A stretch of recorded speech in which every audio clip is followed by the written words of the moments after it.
اعوذ باللہ من الشیطان الرجیم بسم اللہ الرحمن الرحیم الحمد للہ رب العالمین الرحمن الرحیم مالک یوم الدین ایاک نعبد و ایاک نستعین اہدنا الصراط المستقیم صراط الذین انعمت علیہم غیر المغضوب علیہم ولا الضالین۔ مقصد سورۃ فاتحہ کا العبادت للہ وحدہ، یعنی عبادت کے جتنے بھی اقسام ہیں وہ خاص ایک اللہ کے لیے ہوں گے۔ سورت 3 حصوں میں تقسیم ہے۔ پہلا حصہ الحمدللہ سے مالک یوم الدین تک، اس میں خالص حق اللہ کا، صفات اللہ کے و افعال اللہ کے ذکر کیے جاتے ہیں۔ دوسرا حصہ ایاک نعبد و ایاک نستعین، اس میں حق اللہ کا ایاک نعبد اور حق بندوں کا وایاک نستعین۔ تیسرا حصہ اہدنا الصراط المستقیم سے وللضالین تک، اس میں خالص حق بندوں کا اہدنا الصراط المستقیم اور 3 فرقوں کا بیان، انعمت علیہم مومن، مغضوب علیہم کافر، وللضالین منافق۔ پہلے 2 حصے تفصیلاً بیان ہو چکے ہیں۔ پچھلے سبق میں ہم نے دوسرے حصے کا اختتام کیا تھا، وَإِيَّاكَ نَسْتَعِينُ، یعنی اللہ خاص آپ سے ہی امداد مانگتے ہیں، خاص آپ ہی کو پکارتے ہیں۔ پھر نستعین پہ ہم نے وضاحت کی تھی کہ نستعین کسے کہتے ہیں۔ اس کے ہم نے 3 جز بیان کیے تھے۔ ایک یہ کہ استعانت اور اعانت میں کیا فرق ہے۔ ہم نے وضاحت کی تھی کہ اعانت ظاہر اسباب پر مدد مانگنے کو کہتے ہیں اور استعانت بغیر ظاہر اسباب کے مدد مانگنے کو کہتے ہیں۔ اس پر پھر ہم نے مختلف آیاتیں نکالی تھی، جیسے اعانت پہ سورۃ مائدہ آیت نمبر 2 اور سورۃ کہف 95، اور استعانت پہ سورۃ بقرہ آیت نمبر 45 اور 153، اور یوں سورۃ یوسف آیت نمبر 18۔ پھر ہم نے وضاحت کی تھی کہ استعانت ہم کیوں کرتے ہیں، تو اس پر اللہ رب العزت کا حکم ہے۔ سورۃ بقرہ آیت نمبر 45 پہ ذکر کیا تھا، وَاسْتَعِينُوا بِالصَّبْرِ وَالصَّلَاةِ، اللہ رب العزت نے فرمایا تھا کہ خاص مجھ سے ہی مانگو، اپنی چھوٹی حاجت ہو یا بڑی، مجھ سے ہی مانگو۔ پھر اس طرح ثمرہ استعانت کا ہم نے ذکر کیا تھا کہ ہم صرف ایک اللہ سے ہی مانگیں گے، اپنی چھوٹی بڑی حاجات صرف ایک اللہ سے مانگیں گے، اور نہ کسی ملائکہ سے، نہ جن سے، نہ پیغمبر سے، نہ ولی سے، کسی سے نہیں، صرف ایک اللہ سے، یعنی بغیر ظاہری اسباب کے امداد وہ ہم صرف ایک اللہ سے مانگیں گے۔ تو اگر ایسا ہم کریں گے تو ہمیں نتیجہ اس کا ثمرہ کیا ملے گا؟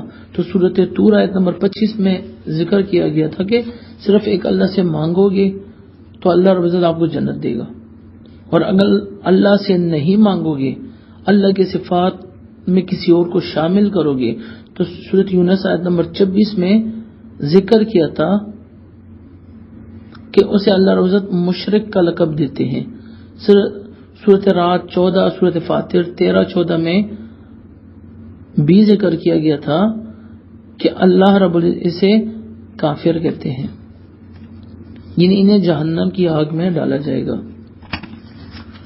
تو آج کے سبق میں ہم تیسرا حصہ شروع کرتے ہیں، اہدنا الصراط المستقیم۔ پہلے ہم عام معنی کرتے ہیں جو عام تفاسیر میں ذکر کیا جاتا ہے۔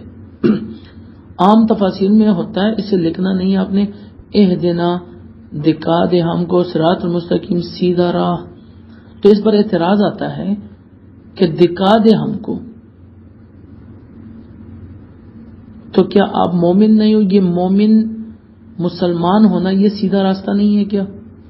اس پہ اعتراض یہ آتا ہے، کفار یہ اعتراض کرتے ہیں کہ آپ خود ہی اللہ سے نماز میں ہر رکعت میں یہی کہتے ہو کہ دکھا دے ہم کو سیدھا راہ، دکھا دے ہم کو سیدھا راہ۔ مطلب یہ ہوا کہ آپ خود ہی سیدھے راستے پہ نہیں ہو، تو پھر ہمیں کیوں دعوت دیتے ہو سیدھے راستے پہ چلنے کی، اسلام پہ چلنے کی؟ اب پہلے تو آپ خود ہی سیدھا راستہ ڈھونڈو، پھر ہمیں آ کے کہو کہ آپ اسلام سیدھا راستہ ہے اور اس پر چلو۔ تو یہ بہت بڑا اعتراض اس میں آتا ہے۔ تو اس وجہ سے ہم اس کے معنی پہ ذرا تفصیل کریں گے. یعنی ہدایت کسے کہتے ہیں؟ ہم پہلے ہدایت کو جانیں گے پھر معنی خود ہی ٹھیک ہو جائے گی. ہدایت کسے کہتے ہیں؟ تو قرآن کریم میں ہدایت 18 معنوں پہ آیا ہے، 17-18 معنوں پہ، اور اس کے 4 بڑے مرتبے ہیں. اب یہ معنی کی کس نے ہے؟ تو امام راغب اصفہانی رحمۃ اللہ علیہ کی کتاب ہے المفردات، 2 جلد ہے. اس میں وہ لکھتے ہیں کہ ہدایت قرآن میں 17-18 معنوں میں آیا ہے اور اس کے 4 بڑے مرتبے ہیں. اردو اور عربی دونوں میں موجود ہے، نیٹ پہ بھی موجود ہے، آپ دیکھ سکتے ہیں. المفردات. تو پہلا مرتبہ المرتبۃ الاولی، پہلا مرتبہ کیا ہے؟ ہدایت عامہ. ہدایت عامہ کسے کہتے ہیں؟ ہدایت عامہ اسے کہتے ہیں کہ سارے مخلوقات کو اللہ نے زندگی کا طریقہ بتایا ہے. چوزے کو اس کے زندگی وہ کیسے گزارے گا، اس کو اس کے زندگی کا گزران اللہ رب العزت نے بتایا. وہ جیسے ہی پیدا ہوتا ہے تو اپنی چونچ کو زمین پر مارتا ہے اور پانی کو سے خود کو بچاتا ہے کیونکہ اسے نہانا نہیں آتا. اور بطخ کا بچہ جیسے ہی پیدا ہوتا ہے تو وہ پانی میں کود جاتا ہے، اسے پتہ ہوتا ہے کہ میں پانی میں نہا سکتا ہوں. تو یہ کیا ہے؟ یہ ان کو زندگی کے گزران بتائے. انسان کو اس کے زندگی کا گزران، کیسے کھانا پینا ہے، کیسے پہننا ہے، کیسے چلنا ہے، کیسے باتیں کرنا ہے. تو یہ سارے کیا ہے؟ یہ ہدایت عامہ ہے. ٹھیک ہے. اور اس کے تائید میں ذرا آپ آیت دیکھیں، سورۃ طٰہٰ آیت نمبر 50، 16واں پارہ سورۃ طٰہٰ آیت نمبر 50. اس میں دیکھیں ہدایت عامہ پہ اللہ رب العزت نے ذرا وضاحت کی ہے. اس میں اللہ رب العزت فرماتے ہیں اصل میں موسیٰ علیہ السلام اور فرعون کا مناظرہ شروع ہے. آیت نمبر 49 سے دیکھیں. قالا، کہا فرعون نے، فمن ربک یا موسیٰ، کون ہے تمہارا پالنے والا او موسیٰ. اشارہ اس کو کرتے ہیں کہ موسیٰ علیہ السلام نے پیدا ہونے کے بعد جو زندگی گزاری ہے جوانی تک وہ سارا فرعون کے گھر میں گزارا تھا. تفصیل انشاءاللہ اپنی جگہ پہ ہم کریں گے. تو اس کی طرف اشارہ ہے. فرعون اسے کہتا ہے کہ تمہارا پالنے والا کون تھا، تمہیں کانا دینا، تمہیں کپڑے دینا، یہ کس نے کیے؟ تو اس کی طرف اشارہ ہے. قالا، کہا فرعون نے، فمن ربک یا موسیٰ، کون ہے تمہارا پالنے والا ہو موسیٰ. قالا، کہا موسیٰ علیہ السلام نے، ربنا الذی، میرے پالنے والا وہ ذات ہے، آتا، جس نے دیا ہے، کل شیء، ہر ایک چیز کو، خلقہ، اجزاء اس کے، یعنی ہر ایک چیز کو. یعنی تم نے تو ٹھیک ہے مجھے کانا دیا، اگر اللہ رب العزت نے مجھے یہ منہ نہیں دیا ہوتا، ہاتھ نہیں دیے ہوتے، آنکھیں نہیں دی ہوتے، زبان، دانت نہیں دیے ہوتے، نیچے میدا نہیں دیا ہوتا، تو میں کیسے اس کھانے کو اٹھا کر منہ میں ڈال کر اپنے میدے تک اترتا. ثم ہدا، پھر اس کو طریقے سکھائے زندگی گزارنے کی. تو یہ کیا ہے؟ ہدایت عامہ. اب دوسرا مرتبہ کیا ہے؟ ہدایت خاصہ. ہدایت خاصہ سے مراد کیا ہے؟ اس میں انسانوں کو پھر خاص کیا اور اس کو بیان کرنے والے بھیجے. جیسے سورۃ رعد آیت نمبر 7، 13واں پارہ سورۃ رعد آیت نمبر 7. وَيَقُولُ الَّذِينَ كَفَرُوا، اور کہتے ہیں وہ لوگ جو کافر ہیں، لولا انزل علیہ، کیوں نازل نہیں ہوا محمد علیہ السلام پر، آیۃ من ربہ، ایک معجزہ اس کے رب سے. انما انت منذر، یقیناً تم انذار کرنے والے ہو. مطلب یہ جو غلط کام کرے، تمہارا کام بیان کرنا ہے، انہیں ڈرانا ہے کہ ایسا مت کرو ورنہ جہنم آپ کو ملے گا. وَلِكُلِّ قَوْمٍ عَادٍ، اور ہر ایک قوم کے لیے ایک ہدایت کرنے والا ہوتا ہے. مطلب کیا؟ ہدایت خاصہ سے مراد کیا؟ انسان پیدا کیا پھر اس کو بیان کرنے والا بھیجا، تو یہ کیا ہے؟ ہدایت خاصہ۔ اب اس کے تائید میں اور بھی آیتیں ہیں، لیکن میں نے آپ کو کہا ہے ہم مختصر بیان کریں گے تاکہ ہم صرف آپ کو سمجھا سکیں۔ جیسے صورت حامیم سجدہ آیت نمبر 24-20 کی تائید میں آتا ہے، 21ویں پارے میں آتا ہے، ٹھیک ہے۔ اب تیسرا مرتبہ ہدایت خاص الخاص۔ ہدایت خاص الخاص سے مراد کیا ہے؟ ہدایت خاص الخاص سے مراد جو بیان کیا گیا پیغمبروں سے اس پہ مضبوطی حاصل کرنا، اس پہ استقامت حاصل کرنا، اسے کیا کہتے ہیں؟ ہدایت خاص الخاص۔ جیسے سورت یونس آیت نمبر 9، 11واں پارہ سورت یونس آیت نمبر 9، ہدایت خاص الخاص، اخص الخاص یا خاص الخاص۔ ان الذین آمنوا، بے شک وہ لوگ جو مومن ہیں، وعاملوا الصالحات اور عمل کرتے ہیں نیک، یہدی یعنی جو بیان ان کو کیا گیا وہ ان کو سیکھتے ہیں اور آگے سکھاتے ہیں اوروں کو، تو یہدی مضبوط کر دیں گے ان کو، ربہم رب ان کا، بِأَيْدِيهِمْ سبب ان کے ایمان پر، یعنی اس کے ایمان کے سبب، ایمان انہوں نے سیکھ لیا ہے اور آگے سکھا رہے ہیں، تو اس کے سبب اللہ رب العزت ان کو اس ایمان پر مضبوط کر دے گا، ٹھیک ہے۔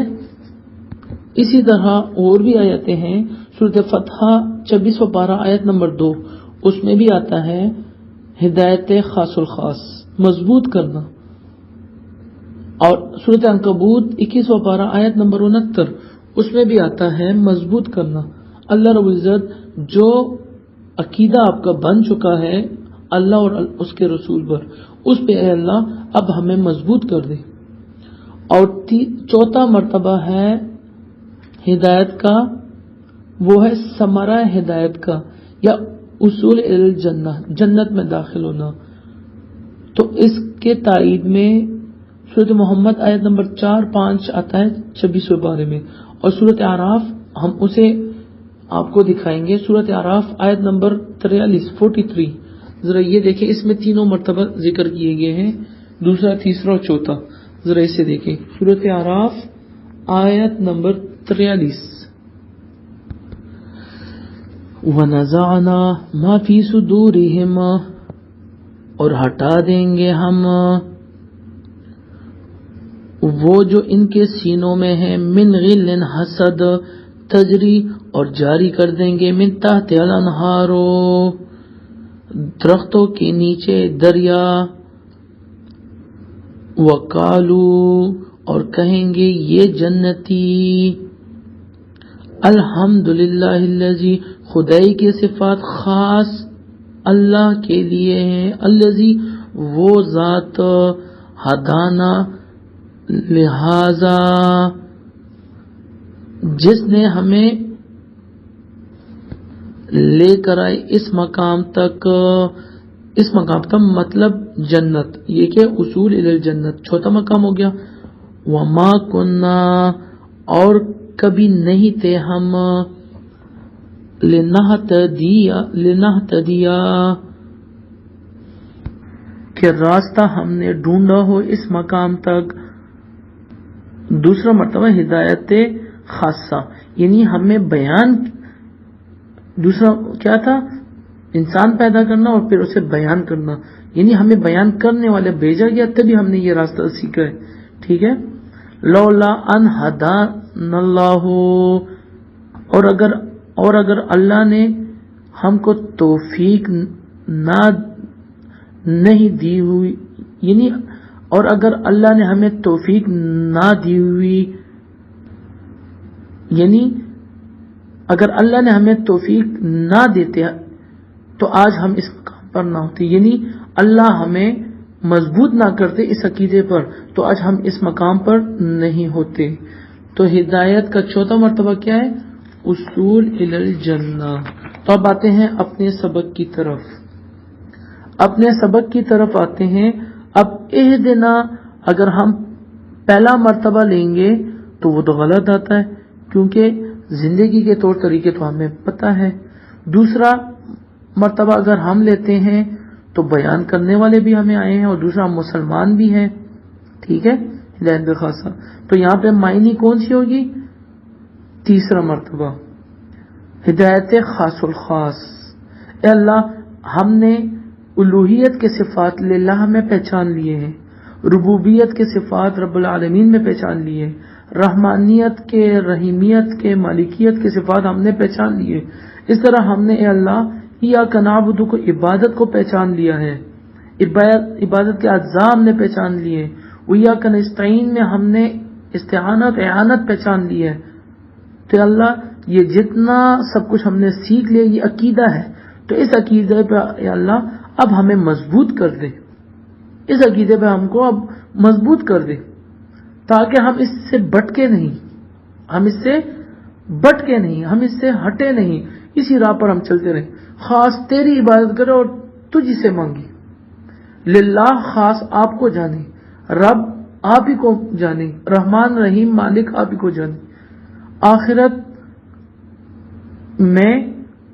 میں یعنی آخرت کے مالک آپ ہی کو جانے. تو یہ کیا ہے؟ یہ ایک مضبوط عقیدہ ہے. اہدنا یعنی چیز تو وہ مانگو گے جو آپ کے پاس نہ ہونا. تو اب ہمارے پاس پہلے ہدایت یعنی ہمارے پاس عقیدہ نہیں تھا توحید کا. ٹھیک ہے، تو اب آ گیا ہے عقیدہ، ہم نے سیکھ لیا ہے. یہ عبادت کے طریقے اور استعانت کے طریقے، یہ کیا؟ یہ عقیدہ ہے نا. اوپر اللہ کی صفات، یہ کیا؟ یہ عقیدہ ہے. تو یہ تو ہم نے سیکھ لیا. اب ہم پھر بار بار نماز میں کہیں دکھا دے ہم کو سیدھا راہ، دکھا دے، تو یہ کیا سیدھا راستہ نہیں تھا؟ جو چیز آپ کے پاس ہو اور آپ مانگو، اسے کیا کہتے ہیں؟ تحصیل حاصل کا. تو یہ تو ہمارے پاس آ گیا ہے. تو اللہ اب ہمیں توفیق دے کہ ہم اس پر استقامت حاصل کریں، ہم اس پر مضبوطی حاصل کریں کہ ہم اس سے بٹکے نہیں. اب کہیں گے کہ یہ معنی کی کس نے ہے؟ ہم نے تو آیتیں نکال لی نا. اب یہ معنی کی کس نے ہے؟ میرے استاد نے کی، اس کے استاد نے کی؟ نہیں، یہ معنی تفسیر مدارک میں امام نصفی رحمۃ اللہ علیہ نے کی ہے. احناف کے بہت بڑے عالم ہیں. اس طرح یہ معنی امام زمخشری رحمۃ اللہ علیہ نے تفسیر کشاف میں انہوں نے کی ہے. ثبتنا، اہدنا کی معنی وہ کیا کہتے ہیں؟ ثبتنا، ثابت قدم رکھا میں، مضبوط رکھا میں.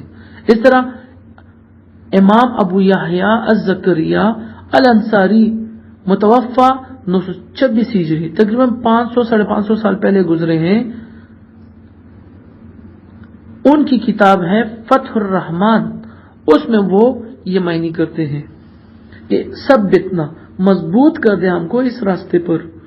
اس طرح ابن کثیر رحمۃ اللہ علیہ وہ معنی کرتے ہیں اہدنا، اے اللہ مجھے اس عقیدے پر ہمیشگیری دینا کہ میں اس سے بھٹکوں نہیں، اس پر قائم دائم رہوں. وہ یہ معنی کرتے ہیں. اور بقایا تفاسیر جو کہتے ہیں دکھا دے ہم کو سیدھا راہ، تو یاد رکھیں کہ اردو کی تفاسیر ابھی ابھی لکھی گئی ہیں، وہ پہلے نہیں. صرف ایک اردو کی تفسیر ہے جس میں یہ معنی کی گئی ہے، وہ ہے شاہ عبد القادر دہلوی رحمۃ اللہ علیہ.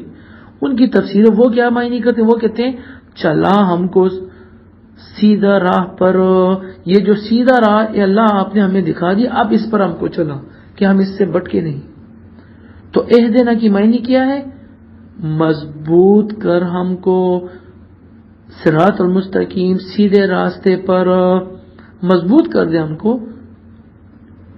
تو اب صراط مستقیم کیا ہے، اس پہ وضاحت انشاءاللہ اگلی سبق میں کریں گے ہم، کہ سیدھا راستہ اب کیا ہے. مضبوطی تو آپ نے مانگ دی ہے نا، اب سیدھا راستہ کیا ہے اب یہ جانیے. تو انشاءاللہ اس کی وضاحت اگلے سبق میں کریں گے. پھر سے ترجمہ کرتے ہیں. دیکھیں، الحمدللہ خدائی کے صفات خاص ایک اللہ کے لیے ہے، رب العالمین جو پالنے والا ہے تمام مخلوقات کو. الرحمن عام مہربان ہے 200 دشمن پر دنیا میں. الرحیم خاص مہربان ہے آخرت میں مومنوں پر.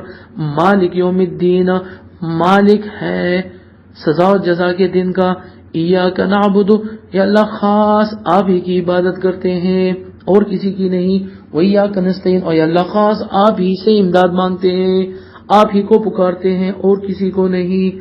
صدق اللہ العظیم۔